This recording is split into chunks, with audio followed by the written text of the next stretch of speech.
He always talked about walking away. But now? Now it looks like Helmut Marko didn't just decide to retire. He was pushed. After 25 years building Red Bull into an F1 empire, after launching Sebastian Vettel, backing Max Verstappen from day one, and collecting titles like trophies on a shelf, the man they called Dr. Marko is leaving. Officially, it's being called his decision. But behind the carefully written statements and polite goodbyes, a much messier story is starting to leak out.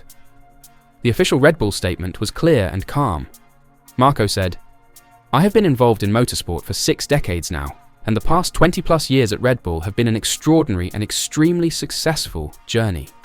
It has been a wonderful time. Everything we have built and achieved together fills me with pride. Narrowly missing out on the World Championship this season has moved me deeply and made it clear to me that now is the right moment to end this very long, intense, and successful chapter." It sounds peaceful. It sounds like closure. But that's not what really happened, because Helmut Marko had a contract until 2026. And yet, somehow, right after the season ended in Abu Dhabi, Red Bull management held meetings late into the night. And then, boom, by Monday, the decision was made. By Tuesday, the public was told. That doesn't sound like a calm retirement. That sounds like damage control. Red Bull CEO Oliver Mintzlaff said, "Helmut approached me with the wish to end his role at the end of the year. After a long and intensive conversation, I gained the impression that the timing felt right for him." But it turns out Marko had been clashing with the Red Bull board behind the scenes for more than a year. The tension started building after the death of Red Bull's co-founder, Dietrich Mateschitz, a man Marko was extremely close to. Mateschitz was one of the few people who never questioned Marko's authority. After he passed, the culture shifted. Suddenly, Marko was being questioned, challenged, held accountable. It didn't sit well. There were several big moments. In late 2024, Marko made controversial comments about Sergio Perez's nationality that drew huge backlash. Then, in early 2025, Red Bull insiders tried to oust Marko. But Verstappen stepped in to protect him. Later in 2025, Marko again caused public outrage after making comments about Kimi Antonelli. It wasn't just about PR, it was about trust. And that trust was fading fast. The final straw? Marko reportedly signed junior driver Alex Dunn without approval from Red Bull's shareholders. When the deal had to be cancelled, Red Bull was forced to pay Dunn compensation. Insiders say this rogue move embarrassed the company, and it sealed Marko's fate. Still, Red Bull spun the story to the media. Mintzlaff praised Marko's passion and courage to make clear decisions. He called his departure the end of an extraordinary era. But when you put the pieces together, the contract cut short, the internal fights, the unauthorized decisions, it paints a different picture. This wasn't mutual. This was strategic. A reset. Red Bull is clearing the house, because in just 1 year, they've now lost Christian Horner, Adrian Newey, Jonathan Wheatley, and Helmut Marko. 4 key pillars. Gone. What's left of the original Red Bull dynasty? And the timing couldn't be more fragile. Red Bull just lost the championship to McLaren. Lando Norris beat Verstappen by 2 points. The momentum is shifting. The dominance is cracking. Marko's exit? It's not just about retirement. It's about Red Bull taking back control, removing the last of the old guard who made decisions without permission. And Max Verstappen? He's caught in the middle. He once said Marko was one of his pillars in the team, someone he'd consider leaving Red Bull over. That bond wasn't just professional, it was personal. When others doubted Max, Marko gave him a seat at Toro Rosso straight out of F3. He's the reason Max is even here. So with Marko gone, and Horner gone, and Newey gone, Verstappen is alone. The team around him is changing fast. His race engineer might step away soon. Several senior staff on his side of the garage have already left. Red Bull may have won championships with bold visionaries, but now they're choosing structure, order, corporate calm. And for Marko, who thrived in chaos, who made brutal decisions in a heartbeat, that kind of system was never going to work. He didn't quit because he was tired. He was forced out because the team he built no longer wanted him calling the shots. So the big question now is, who's next? And more importantly, does Max stay? Or is this the first domino in something much, much bigger? Max Verstappen once said that without Helmut Marko, he might never have made it to Formula One.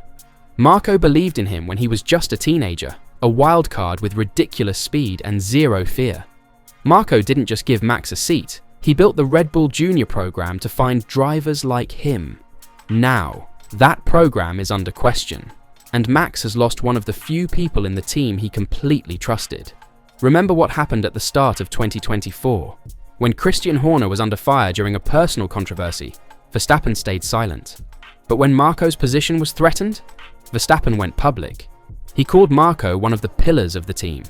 He warned that his own future could be tied to Marko staying. That loyalty wasn't fake. It was built on years of shared goals and honest conversations. But now, Marko is out, and Verstappen is still under contract until 2028. Contracts, though, are just paper in F1. If a driver wants to leave badly enough, they usually find a way. And for Max, this might be the moment that pushes him toward the exit. Because it's not just Marko, it's the total collapse of the Verstappen-era support team. His long-time mechanic is gone. His performance engineer? Also gone. Senior trackside engineers on his side of the garage? Left. His race engineer, Giampiero Lambiase, may soon take a more senior job that keeps him away from the track. These are not small losses. They're the heartbeat of a champion's weekend. Max isn't just losing colleagues, he's losing the people who helped him build a dynasty. So what happens next? Does he stay, hoping Red Bull finds a new way forward? Or does he start thinking seriously about a switch? Mercedes is looking for a long-term replacement for Lewis Hamilton. Ferrari has always chased top talent. Even Audi, coming in 2026, could offer a blank canvas and big promises.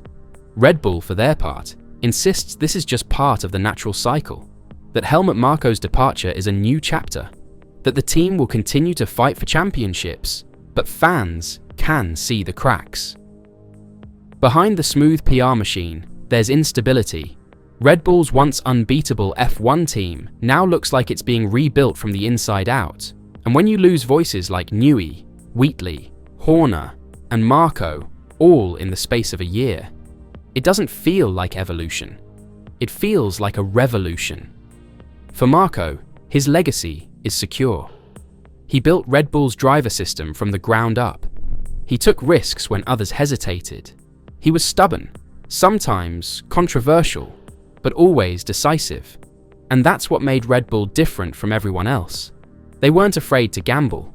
Marko was the guy who put talent over politics, who said yes when the data said maybe.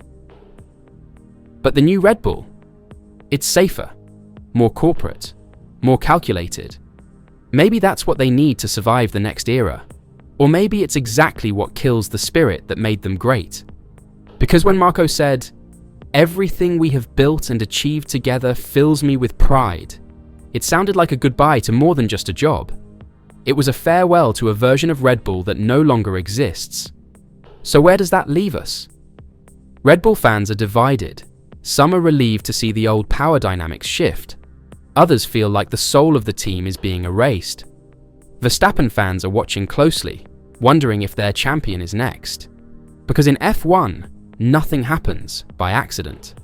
And people don't leave winning teams without a reason. Helmut Marko didn't retire. He was removed.